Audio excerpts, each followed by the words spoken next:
அரசியல் வட்டாரங்கள் அதிக அளவுல இப்ப பொருளாதார நிலைமை மிகவும் சீர்நிலையில காணப்படுது. அதாவது மக்கள் எந்தவித கஷ்டங்களும் இல்லாமல் கொஞ்சம் செழிப்பாக வாழ்கின்றார்கள் என்று குறிப்பிட்டாலும் கூட, மக்களின் பொருளாதார நிலைமை மிகவும் கீழே தான் காணப்படுகின்றது. அதேபோல மக்கள் இன்றும் கூட அதிக அளவு கடன் சுமைக்கு ஆளாகிக் கொண்டுதான் இருக்கின்றார்கள். குறிப்பிட்ட அளவு மக்கள் தங்களுடைய தங்க நகைகளை அடகு வைத்து, இதன் மூலம் மக்கள் அதிக அளவு கடன்களை பெற்றுக்கொள்கின்றதாகவும் கூறப்படுகின்றது.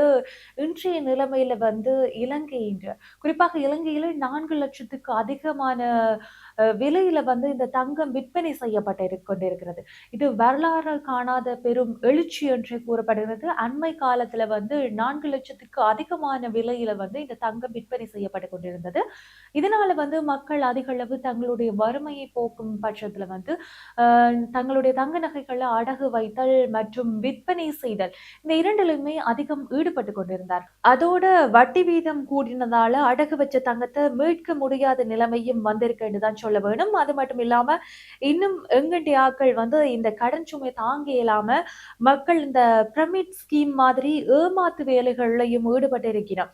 இதன் மூலம் அதிக வருமானத்தை ஈட்டிக் கொள்ளலாம் என்று இவங்க நம்பினாலும் இன்னும் பொருளாதாரம் கீழே போய்கொண்டிருக்குன்னு தான் சொல்ல வேணும். அதே நேரத்துல மக்களிட குற்றச் செயல்களும் அதிகரித்து கொண்டுதான் இருக்குது. இப்ப இதுல இளைஞர்கள் நேரடியாகவே பாதிக்கப்படுகிறார்கள் என்று ஒரு அறிக்கை கூறுகிறது. அது மட்டுமல்லாம இப்படியான கடன் பிரச்சனையால தான் எங்களுடைய ஆக்களுக்கு மன அழுத்தம் மற்றும் மனச்சோர்வு வர்றதற்கு முக்கிய காரணம் என்று சொல்லியும் ஒரு உளவியல் அறிக்கை தெரிவித்திருக்கிறது.